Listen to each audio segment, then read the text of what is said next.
ఓం నమో భగవతే వాసుదేవాయ.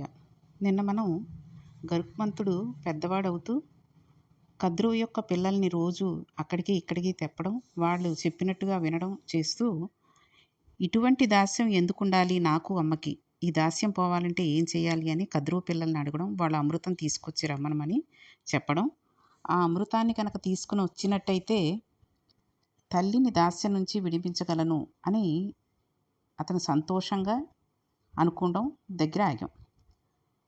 ఆయన అలా అనుకుని గరుత్మంతుడు అమ్మ దగ్గరికి వెళ్ళి అమ్మకి నమస్కారం చేశాడు.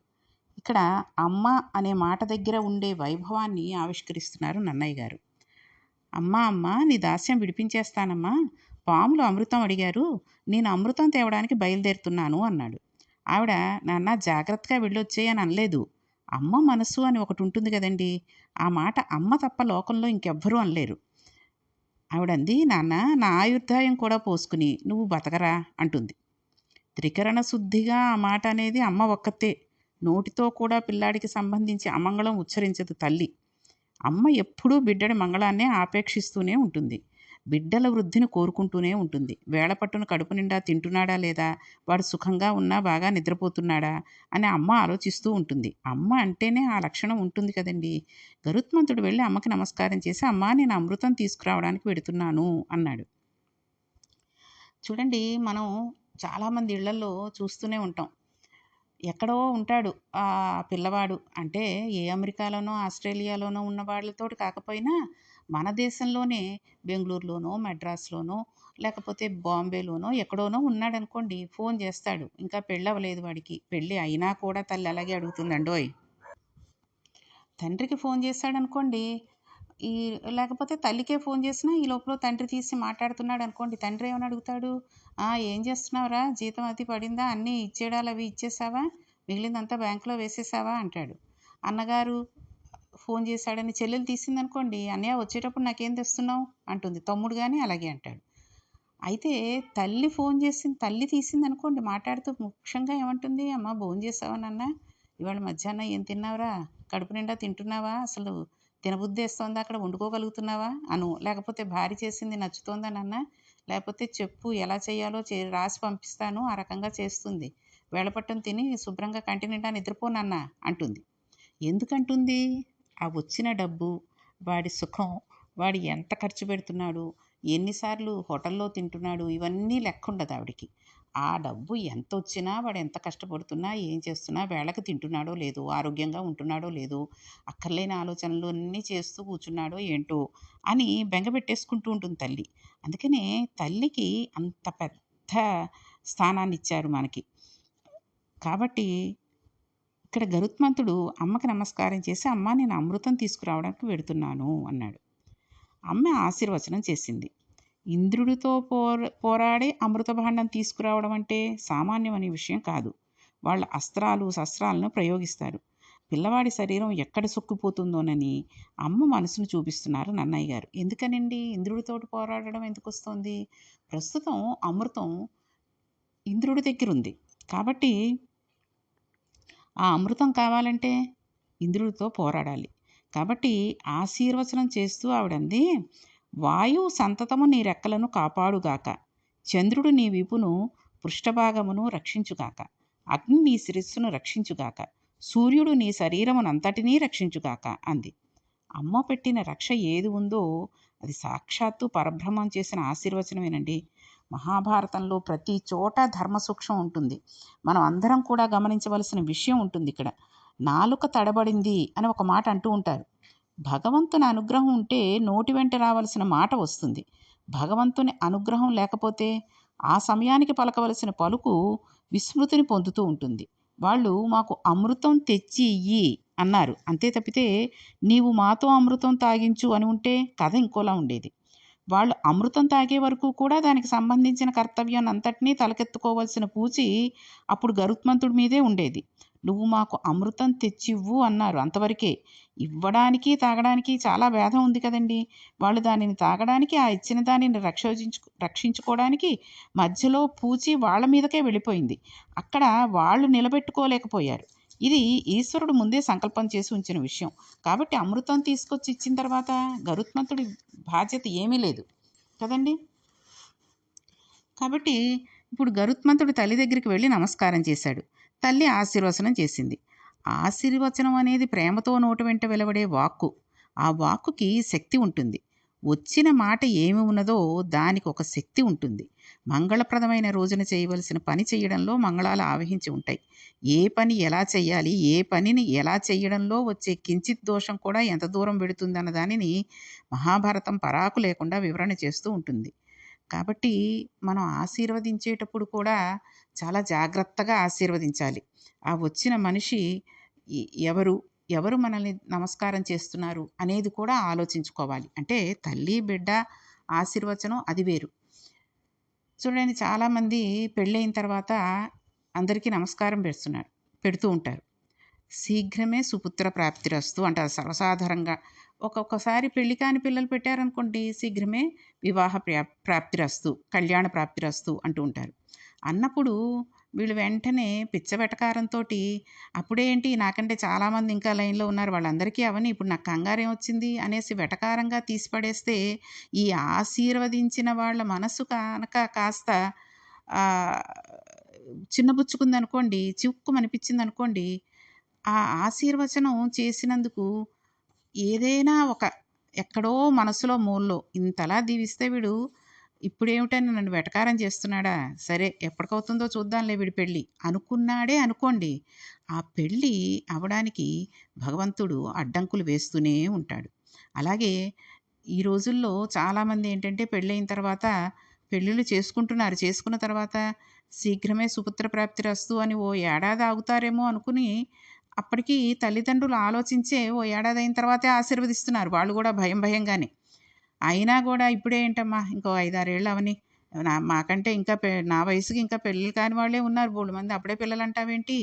అన్నారనుకోండి, ఈ తల్లి కొంచెం నలుగురిలో అలా అనేసరికి చిన్నబుచ్చుకుంటే, ఆ పిల్లల కోసం తర్వాత ఎన్ని పూజలు చెయ్యాలో, ఎన్ని గుళ్ళు తిరగాలో, ఎన్ని గోపురాలెక్కాలో, ఏం చెయ్యాలో కూడా తెలియని పరిస్థితులయిపోతుంటాయి. అందుకే ఒక ఆశీర్వాదం వచ్చినప్పుడు మీకు నిజంగానే 4 ఏళ్ళు, 3 ఏళ్ల తర్వాతే పిల్లల్ని కనాలని ఉందనుకోండి, అది వేరే విషయం.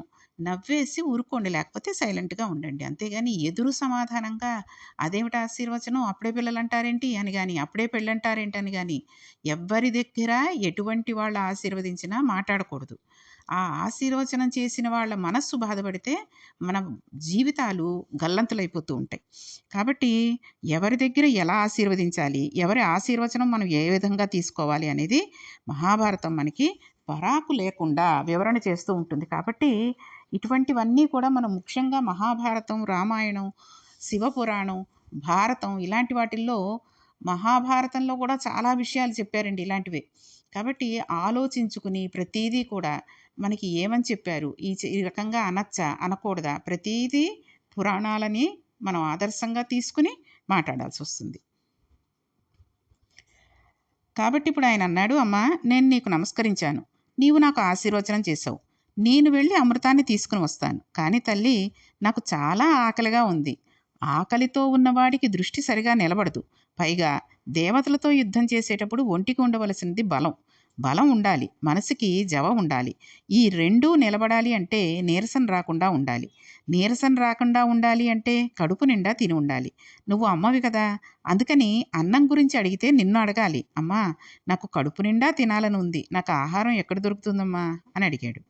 అప్పుడు ఆవిడ పరమ ధార్మికమైన మాట ఒకటి చెప్పింది. సముద్రంలో బోయలు ఉన్నారు. వారు నిషాదులు. వారు ధర్మమును తప్పి ఉగ్రమైన స్థితిలో ఉన్నారు. ఉగ్రమైన స్థితిలో వారు సముద్ర గర్భంలో ఉంటూ భూమి మీదకి వచ్చిన భూమి మీద ధర్మాన్ని పట్టుకున్న వాళ్ళని చెడుకుతున్నారు.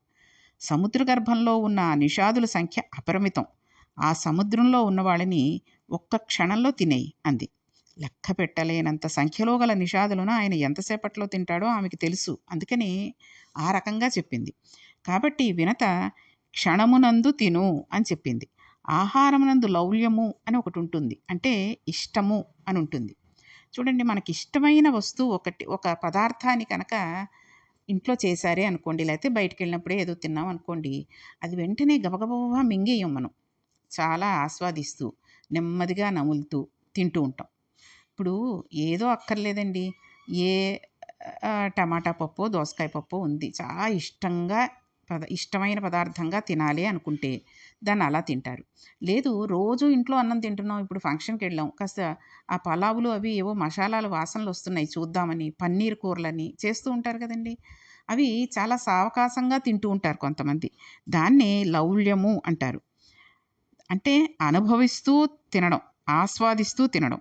శరీర బలసిద్ధి కొరకు తినాలి తప్పితే లౌల్యం కొరకు ఎప్పుడూ తినకూడదు. ఏదైనా తినేటప్పుడు ఆ నియమంతో ఉండమని చెప్తుంది శాస్త్రం. ఆహారాన్ని తీసుకునేటప్పుడు రుచియందు లౌల్యం ఉండకూడదు. అలాగని గృహస్థునికి రుచి లేని తిండి తినమని శాస్త్రం చెప్పలేదు. అలాగే వడ్డించిన పదార్థాల్లో ఏదో ఒక దానిలో లౌల్యం ఉండి దానినే అదే పనిగా తినకూడదు. వడ్డించిన అన్ని పదార్థాలని తినాలి. అంటే మనకి ఇంట్లో ఆహ్, ఒక ఉదాహరణగా చెప్పాను కదండీ! పప్పు చేశారు. ఏదో ఒక రకం పప్పు. వంకాయ కూర చేశారు. కాస్త చారు పెట్టారు. ఏదో పచ్చడి లేదా ఆవకాయో వేస్తున్నారు. ఆ వంకాయ కూర అంటే మనకి ఇష్టమే ఉందనుకోండి, ఆ కూర తినేయడం, మళ్ళీ కూర వేయించుకోవడం, మళ్ళీ తినడం, మళ్ళీ కూర వేయించుకోవడం, మళ్ళీ తినడం అలాగ 4, 5 సార్లు తినేయకూడదు. వడ్డించిన పదార్థాలు కొంచెం పప్పు, కూర, పచ్చడి కూడా వేస్తుంది తల్లి. తల్లి అవనండి, చుట్టం అవనండి, ఎవరైనండి ఆహ్, ఆకులో పెడతారు. ఆ కంచంలో పెడతారు. పెట్టి అన్నం మనం పప్పు, కూర, పచ్చడి తినేసిన తర్వాత చారు వేసుకునేందుకు, మజ్జిగ వేసుకోవడానికి ప్లేస్ ఎంతుందో పొట్టలో మనకు తెలిసిపోతుంది కాబట్టి, ఆ రకంగా ఆ వేసినవి కంప్లీట్ చేసిన తర్వాత మళ్ళీ ఏదైనా కావాలంటే అడగాలి తప్పితే, ఒక రకం ఎక్కువగా తినేసేసి మిగిలిన పదార్థాలన్నీ పడేయడం అనేది చెయ్యకూడదు. కాబట్టి వడ్డించిందే ఇష్టమైనదే వడ్డించుకుని తినడం మ సరైనది కాదు అని శాస్త్రం మనకి చెప్తోంది. కాబట్టి ఏదైనా ఒక పదార్థాన్ని ఇష్టంగా ఉన్నప్పటికీ మిగిలిన పదార్థాలు తక్కువ వడ్డించమని చెప్పి ముందే చెప్పి ఇష్టమైన పదార్థాన్ని ఎక్కువ వడ్డించుకున్నా పర్వాలేదు. లేదా అన్ని పదార్థాలని సమానంగా తింటూ మనకి ఇష్టమైన దానిని మళ్ళీ చేసినప్పుడు మళ్ళీ ఇంకోసారి తిందాం అన్నట్టుగా తినాలి. కానీ ఎప్పుడూ అదే పనిగా ఒకటే రకమైన పదార్థాన్ని తినకూడదు. కాబట్టి ఆవిడంది, "నీవు పదార్థాల్ని క్షణకాలమునందు తినేసి బయలుదేరు. కానీ ఒక్కటి జ్ఞాపకం పెట్టుకో. అందులో అంటే ఆ నిషాదులలో బ్రాహ్మణుడు కూడా ఉండవచ్చు. ఎంతమంది చెడ్డవాళ్ళ మధ్యలోనైనా బ్రాహ్మణుడు ఉండవచ్చు. బ్రాహ్మణుడు తాను శాస్త్రాధ్యయనం చేసి 10 మందికి మార్గం చెప్పాలి. బ్రాహ్మణుడిని కానీ మింగినట్లయితే అతను కంఠం వరకు మాత్రమే వెడతాడు. కంఠం దాటి లోపలికి వెళ్ళడు. నిప్పు కణిక కంఠంలో పెట్టుకున్నట్టు మండుతాడు. కాబట్టి ఆయనను మృంగకు. ఎందువలనంటే ఆయన అధర్మంతో ఉన్న బ్రాహ్మణుడు కాదు. అతను ధార్మికుడై ఉంటే నీ గొంతును పట్టుకుంటాడు. అప్పుడు నీ గొంతుకు మండుతుంది. అలా మండినప్పుడు అతనిని వెంటనే బయటకు విడిచిపెట్టేయి. అంతే తప్పితే అతనిని మింగకు. ఎందుకు మింగవద్దన్నానో ఎందుకు చెబుతున్నానో తెలుసా నీకు? అని ఆవిడనింది. రయమున మింగుడుగాలము క్రియనెవ్వడు కంఠబిలము క్రిందకి అగ్నియపోలె నేర్చుచుండును భయరహిత వాని నెరుగు బ్రాహ్మణగాగున్.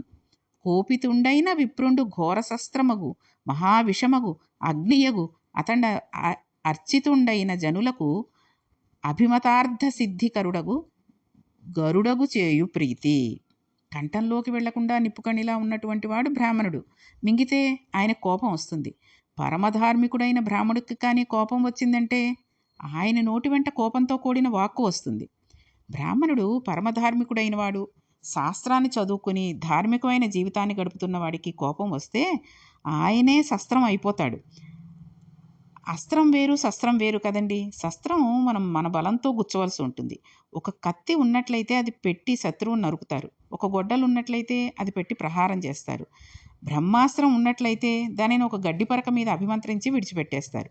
అది మంత్రశక్తి. కాబట్టి బ్రాహ్మణుడు శస్త్రమగుట అంటే ఆయనే కత్తి అవుతాడు. గొడ్డలవుతాడు, బల్లెం అవుతాడు, చంపేస్తాడు. కాబట్టి కోపం వచ్చిన బ్రాహ్మణుడు శస్త్రమగు. ఆయనే లోపలికి వెళ్ళి బ్రాహ్మణుడిని తినేసిన పాపం కట్టి కుడిపి విషమై పోయి చంపేస్తాడు. కాబట్టి తినకు. అతను అగ్నిహోత్రమే కాల్చేస్తాడు. అంతటి ఉత్తముడైన బ్రాహ్మణుని అర్చన చేస్తే, గౌరవిస్తే సంతోషిస్తాడు. ఆ సంతోషం నీ కోరికని తీర్చేస్తుంది. నీకు ఈశ్వరానుగ్రహం తీసుకొస్తుంది. ఆయన గురువై నీకు ఎంత ప్రీతి కలగాలో, నీకు ఎంత గొప్ప అభ్యున్నతి కలగాలో అంత అభ్యున్నతి కలగడానికి గల మార్గానికి నీకు ఆయన అందజేస్తాడు. బ్రాహ్మణుని జోలికి వెళ్ళవద్దు అని చెప్పింది. అందుకే చూడండి, మనం మామూలుగా కూడా ఈనాటికి కూడా తెలిసి అయినా తెలియక అయినా బ్రాహ్మణులని కోపం ఏదైనా వెటకారంగా అనడం కానీ, వాళ్ళ కోపానికి మనం కారణం అవ్వడం కానీ చేయకూడదు. బ్రాహ్మణులే అయినప్పటికీ ఒక వేదం చదువుకున్న ఇంకొక బ్రాహ్మణుడిని వెటకారంగా గానీ, తీసి పారేసినట్టు గానీ చేస్తే, అతని మనస్సు కనుక చిన్నబుచ్చుకుంటే, ఈ యువతల బ్రాహ్మణుడికైనా సరే, వేరే ఎవరికైనా సరే, ఆ శాపం తగిలి తీరుతుంది. మనస్సు ఎంత చిన్నపుచ్చుకుందో, పరమేశ్వరుడు కూడా అంత చిన్నపుచ్చుకుంటాడు. ఆ వేదం చదివిన బ్రాహ్మణుడి మనస్సు ఎంత చిన్నపుచ్చుకుంటుందో, పరమేశ్వరుడు కూడా అంత చిన్నపుచ్చుకుని, నన్ను భక్తితో కొలిచేటటువంటి ఈ బ్రాహ్మణుడిని నీవు ఈ రకంగా వెటకారమాడావు కాబట్టి నీకు ఫలానా విషయంలో ఫలానా రకంగా జరుగుగాక అన్నాడే అనుకోండి, మనం ఎంతటి వాళ్ళమండి. కాబట్టి ఎప్పుడూ కూడా ఆ బ్రాహ్మణుడు ఎలాంటి వాడవనియండి, ఒక బ్రాహ్మణుడిని తెలిసి కానీ తెలియక కానీ ఎదురుగుండా కానీ చాటుగుండా కానీ ఏమీ అనకూడదు. ఎంతటి వాళ్ళు ఎంత సరదాగానో ఏమీ అనుకోరండి. అసలు నేనేమన్నా కూడా ఏం పట్టించుకోరు. ఎప్పుడూ నవ్వుతూనే ఉంటారు.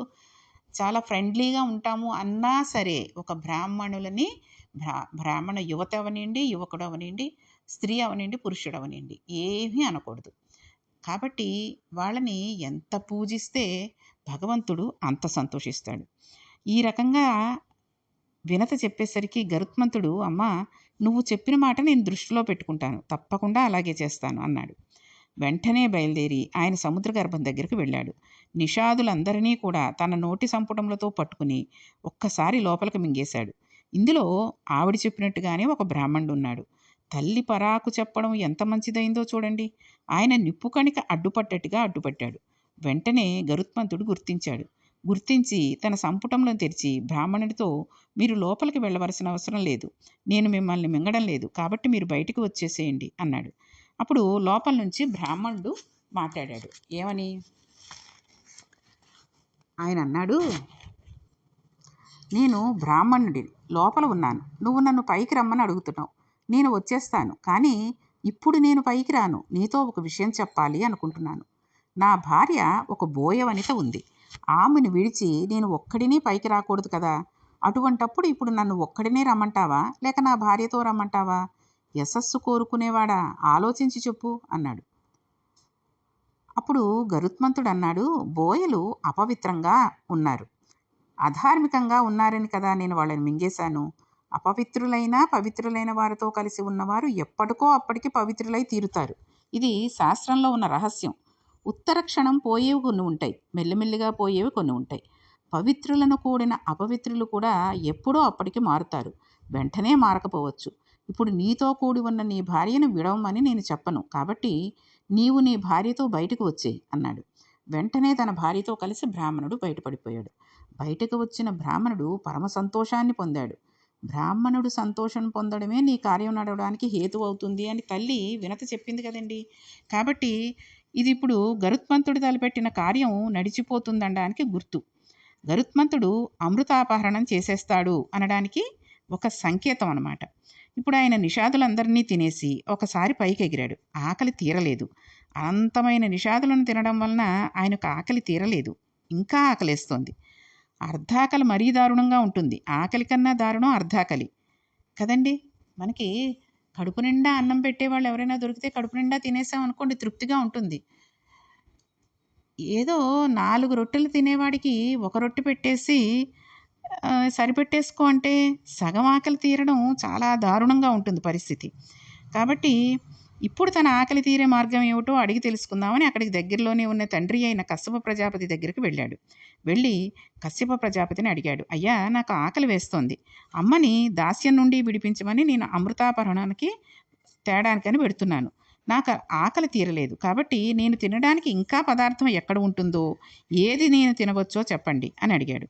ఒక ప్రధాన కార్యం మీద వెళ్ళేవాడు ఎటువంటి పదార్థాన్ని తిని వెళ్ళాలో అటువంటి పదార్థాన్ని పెద్దల దగ్గర తెలుసుకుని తిని వెళ్ళడం చాలా చాలా మంచిది. మన కార్యం జరగడం మనం తినే ఆహారం మీద ఉంటుంది. మనం తినే ఆహారం కూడా మనకు అటువంటి లక్షణాన్ని ఇవ్వాలి. అందుకే చూడండి, పరీక్షలు రాసే పిల్లల్ని నూనె పదార్థాలు, ఈ మసాలాలు అవి తినద్దంటారు. ఎందుకని? అవి తింటే నూనె పదార్థం తిన్నందువల్ల వెంటనే మత్తొచ్చేస్తుంది. మన ఇళ్లలో కూడా చూడండి, రోజు ఏ ఇడ్లీయో ఏదో తింటున్నారనుకోండి, పూరీలు, దోసలు తిన్న రోజు మగతగా ఉంది, మత్తుగా ఉంది, మత్తుగా ఉంది అంటూ ఉంటాం. ఎందుకని? నూనె పదార్థంతో కూడిన పదార్థాలవి. పూరీలంటే నూనెలో దేవేసినవే కదండీ!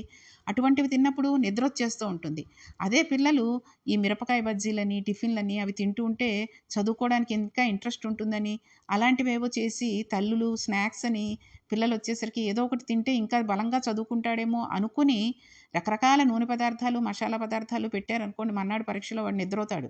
కాబట్టి ఇంటర్వ్యూలకెళ్ళినప్పుడు, పరీక్షలకెళ్ళినప్పుడు, తర్వాత ఈ ఎగ్జామ్స్ చూడండి బీటెక్‌లకి వాటికి ఎంట్రన్స్ ఎగ్జామ్స్ రాసేటప్పుడు చాలా తొందరగా అరిగిపోయేది. తర్వాత శాకాహారిగా ఉండేది. పళ్ళ లాంటివి అలాంటివే తీసుకోవాలి తప్పితే ఎటువంటి పదార్థాలు పడితే అటువంటి పదార్థాలు తీసుకోకూడదు. కాబట్టి మనం చేసే పని మనం తినే ఆహారం మీద కూడా ఆధారపడి ఉంటుంది. కాబట్టి ఇప్పుడు కశ్యప ప్రజాపతిని గరుత్మంతుడు అడిగాడు కాబట్టి ఆయన ఏ పదార్థాలు తినమన్నాడు, ఎక్కడికి వెళ్ళి తినమన్నాడు అనే విషయాన్ని మనం రేపు తెలుసుకుంటూ ఆయన ఇంద్రుడి దగ్గర నుంచి అమృతాన్ని ఏ రకంగా తీసుకొచ్చాడు అనే విషయాన్ని రేపటి పారాయణంలో తెలుసుకుందాం.